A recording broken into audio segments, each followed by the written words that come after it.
Tudo bem, pessoal? Hoje nós vamos para o vídeo número 6 da série Diário da Obra.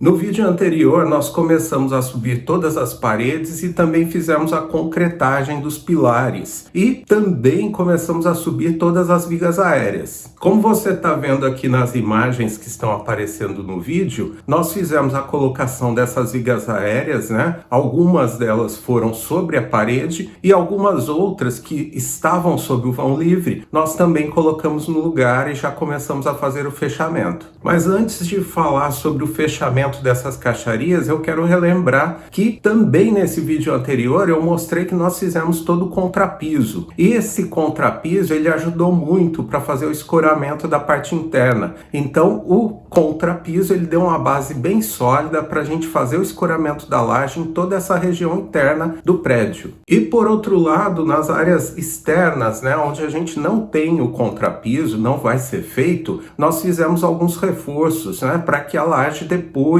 de montada, de concretada, ela não cedesse também. Aqui você está vendo nas imagens, né, a área do fundo. Nessa área do fundo, como a distância entre a laje e o terreno, né, o solo, é uma distância pequena, você pode perceber que a gente não precisou fazer muito reforço. Como você pode ver em outros trechos do fundo, a gente fez também alguns outros reforços para evitar qualquer tipo de problema na hora da concretagem. Em alguns trechos também, como você pode ver nas imagens, nós colocamos outros escoramentos, dando suporte também para os escoramentos já existentes. Isso reduz muito o risco, praticamente evita qualquer problema, qualquer possibilidade dessa laje vir a ceder quando a gente fizer a concretagem. Então isso tudo deixou bastante resistente toda a estrutura para receber depois o concreto, como você pode ver aqui nas imagens.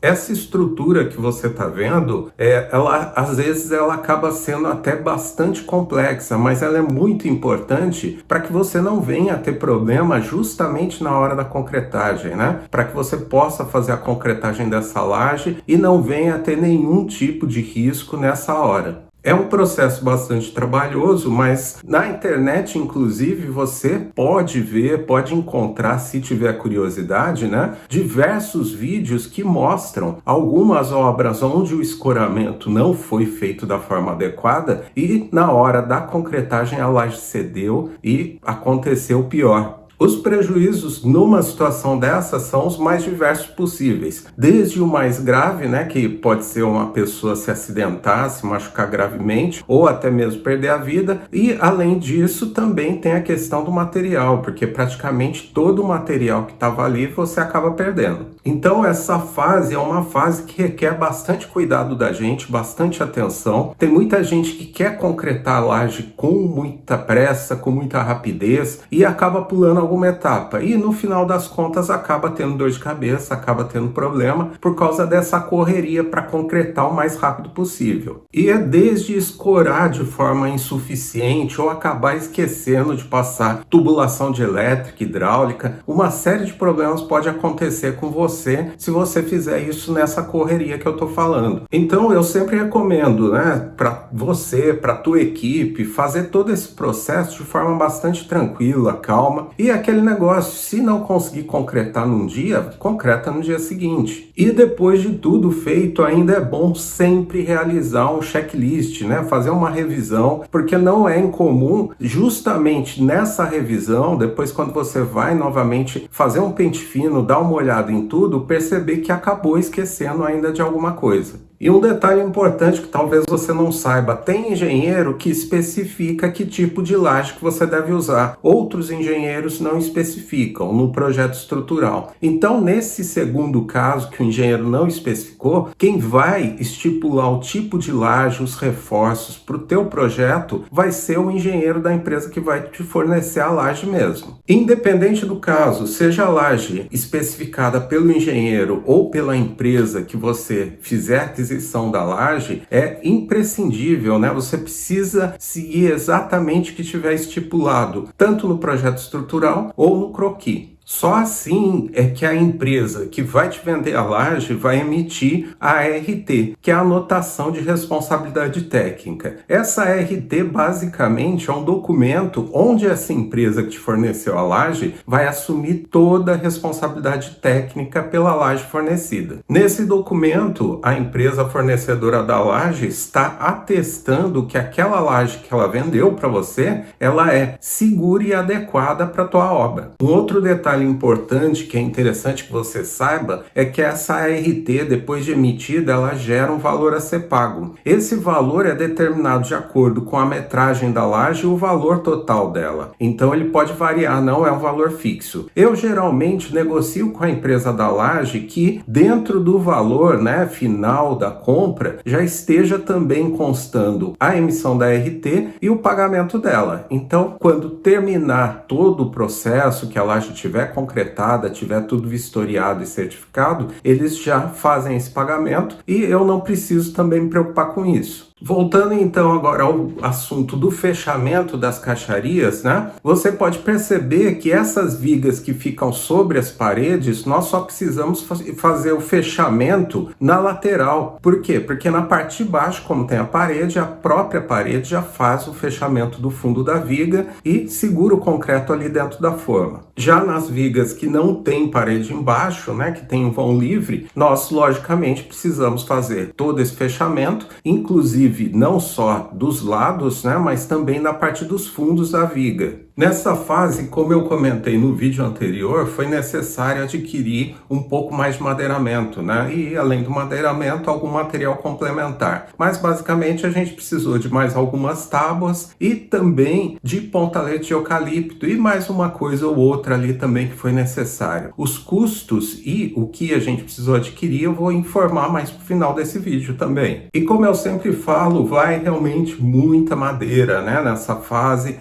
para montagem das formas e tudo mais. Você pode perceber que a gente colocou diversos reforços aí nessas formas que a gente chama de gravata. A gente tem essas gravatas nas formas para reforçar as juntas, para impedir que essas formas abram durante a concretagem, e também tem a gravata que ajuda a tábua a ficar mais firme, evitando que a forma deforme quando estiver sendo enchida com concreto. Nos cruzamentos das vigas, nós também colocamos alguns outros reforços, como você pode ver aqui, para distribuir melhor o peso durante a concretagem. E nos cantos, na junção dessas vigas com as paredes, dependendo do caso, a gente também faz mais reforço na parede, auxiliando, ajudando, junto com o pontalete, a também reforçar essa estrutura, como você pode ver aqui nas imagens. Agora eu estou mostrando aqui para você a área da sacada frontal, a sacada que fica na frente da casa. Nesse local nós não temos contrapiso feito, não vai ser feito, e nós tivemos que fazer o escoramento diretamente na terra. Então, para resolver o problema,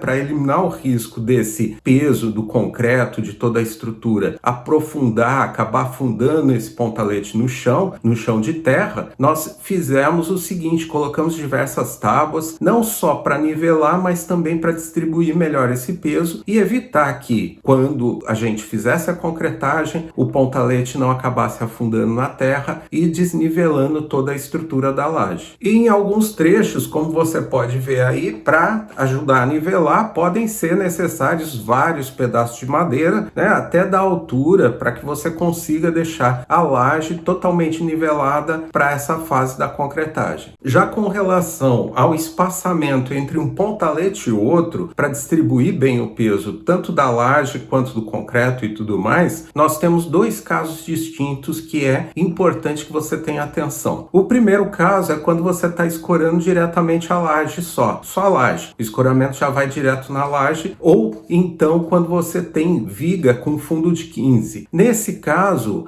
o volume de concreto é um pouco menor e daí você pode ter um pontalete e o outro um espaço de 1 metro. Isso já seria o suficiente. O segundo caso é quando você tem viga com fundo de 20 ou 25, ou seja, são vigas mais largas e, consequentemente, você vai ter um volume maior de concreto e também, logicamente, logicamente, maior peso. Nesses casos, é recomendado você diminuir, né, esse intervalo entre um pontalete e o outro. O ideal nesse tipo de situação já é passar para 80 centímetros de distância entre um e outro. Alguns pedreiros recomendam até 70 centímetros. Aqui eu estou mostrando então uma laje que foi escorada diretamente, não tinha viga embaixo dela, e também estou colocando agora em seguida o que vem a ser esse fundo de viga, né? Para que você entenda, esse fundo de viga, quanto mais largo, logicamente a forma é maior, tem um volume maior de concreto, em virtude disso vai acarretar em maior peso. Em virtude também desse maior peso, também é necessário você ter um espaço menor entre os escoramentos que foram feitos. Quanto maior o volume de concreto, maior a viga, maior a necessidade de você diminuir esse espaço para realmente você ter uma estrutura que aguente todo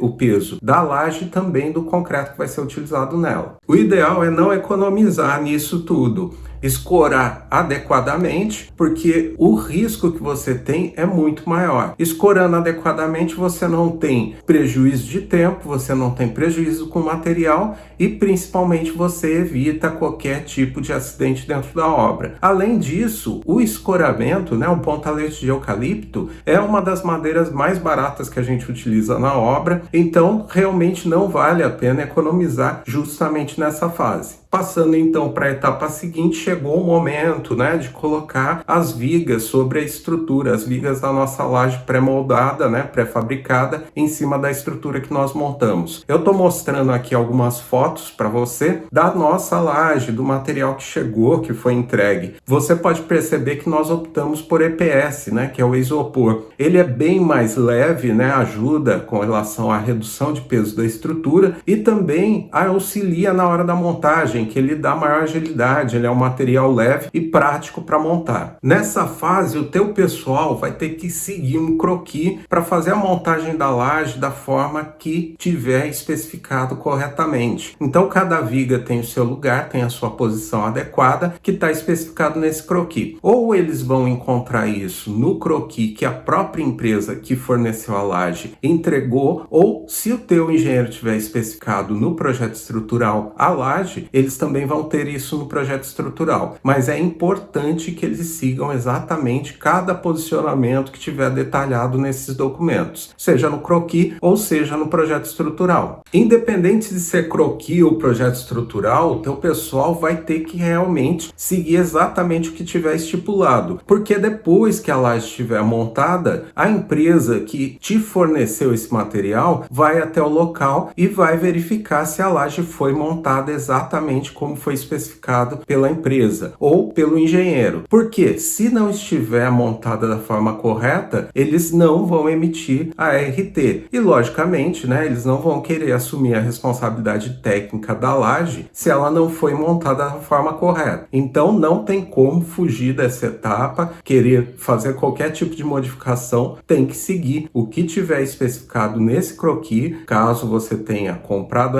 a laje com uma empresa e ela tenha te fornecido, ou se essa especificação constar no teu projeto estrutural. Aqui na tela eu estou colocando para você ter uma ideia, né, de como é esse croquis quando a empresa que te fornece a laje também te fornece a instrução de montagem. No caso, se for um projeto estrutural já com a especificação da laje, ele é bem semelhante a isso. Feita essa montagem, então é hora da gente instalar os dutos de elétrica, de hidráulica, também as caixas de luz do teto e todos os outros itens que sejam necessários antes da concretagem. Aqui eu estou mostrando algumas imagens que mostram esses itens sendo instalados, né? Já instalados, na verdade, e também algumas caixas que foram colocadas que são destinadas para colocação de ferragens adicionais, as nervuras, né? Que venha aumentar a resistência da tua laje. E esses itens, né? É muito importante que você faça uma revisão final para ter certeza de que eles, primeiro, foram realmente colocados, né? Em todos os locais que sejam necessários, necessários e também para ter certeza que eles foram colocados nos locais corretos. Tomadas então todas essas providências, nós pudemos passar para a fase seguinte então e fazer a concretagem tanto da laje quanto das vigas. Como eu disse, né, anteriormente, nós fizemos essa concretagem de uma forma única, foi feita numa fase só, concretando a laje e a viga fundindo uma peça única. Vamos aos custos então dessa fase que a gente teve na obra. Como eu comentei, foi necessário adquirir um pouco mais de madeiramento, né, um madeiramento complementar para a gente finalizar essa etapa. Então foram adquiridos 50 sarrafos de 5 centímetros de pinos, também 50 pontaletes de eucalipto e mais 35 tábuas de 30 centímetros também de pinos. Nós compramos ainda mais 10 quilos de prego e também mais 6 quilos de arame recozido. Isso tudo, né, o madeiramento, mais o arame, mais o prego, deu um gasto extra de R$ 2.030. Aliás, essas tábuas de pinos que eu citei, de 30 centímetros de largura, que foram 35 peças, todas essas peças, né, tanto o sarrafo quanto a tábua, de peças de 2, 3 metros cada uma,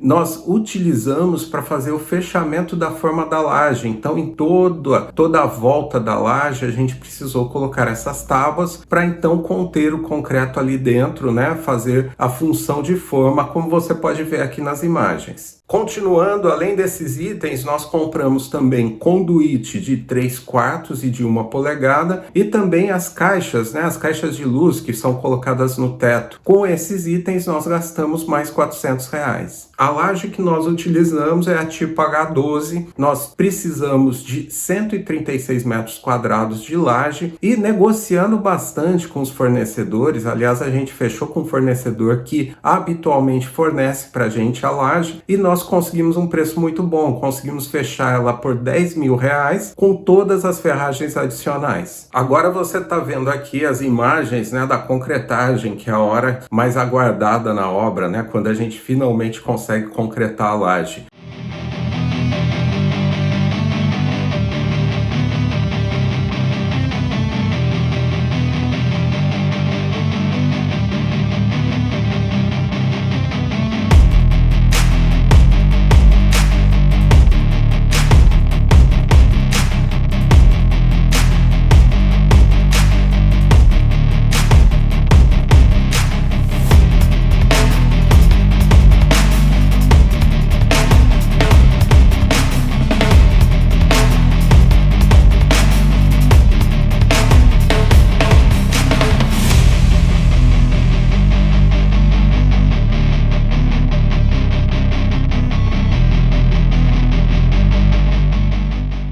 Nesse caso, para fazer a concretagem de toda a laje e também das vigas, nós utilizamos 25 metros cúbicos de concreto usinado FCK 25. Esse concreto todo, mais a locação da bomba, saiu para nós por R$ 10.300. Lembrando que esse volume de concreto ele é um pouco mais alto do que o normal, porque, como eu informei anteriormente, nessa fase a gente não concretou apenas a laje, não foi só a capa da laje. Todas essas vigas que você está vendo aí no vídeo foram concretadas juntas. Então, esse volume ficou bastante elevado. Por quê? Porque teve toda essa concretagem feita de uma vez só na obra. Somando então todos os custos que nós tivemos nessa fase, nós finalizamos essa etapa com um gasto total de R$ 22.730. Bem, eu acredito que com tudo que a gente mostrou aqui no vídeo, deu para você entender e acompanhar como que foi todo esse processo, né, de finalização, colocação das vigas, concretagem, montagem da laje, todo esse processo. Mas se você ficou ainda com alguma dúvida, coloca aqui nos comentários que vai ser um prazer para nós aqui do canal ter esse feedback de você e também entrar em contato, te passar mais alguma informação caso você tenha ficado em dúvida com relação a algum item. E se você não se inscreveu ainda no canal, aproveita e se inscreve, porque nós vamos ter diversos vídeos dessa série Diário da Obra e vai ser bastante legal que você acompanhe cada um desses vídeos conosco aqui. E também ativa as notificações, porque toda sexta-feira tem pelo menos um vídeo novo aqui no canal. E se você ativar as notificações, logo que esse vídeo sair, você já vai ser alertado sobre isso. Aproveita ainda também para assistir os vídeos anteriores da série, que todos eles são relacionados, né, a esse assunto de construção, reforma. Todo o processo da construção desse prédio vai ser mostrado durante essa série Diário da Obra, mas além dessa série nós temos outros vídeos que também têm temas relacionados à construção bastante interessantes, que vão te ajudar não só a economizar em todas as etapas da obra, mas também para agilizar, para conseguir finalizar a tua obra com o menor tempo possível e sempre com bastante economia. Eu vou ficando por aqui agradecendo você por assistir mais esse nosso novo conteúdo e também te peço, compartilha isso com os amigos, é bastante legal, isso auxilia bastante, ajuda bastante o nosso canal. Então, um abraço e até o próximo vídeo.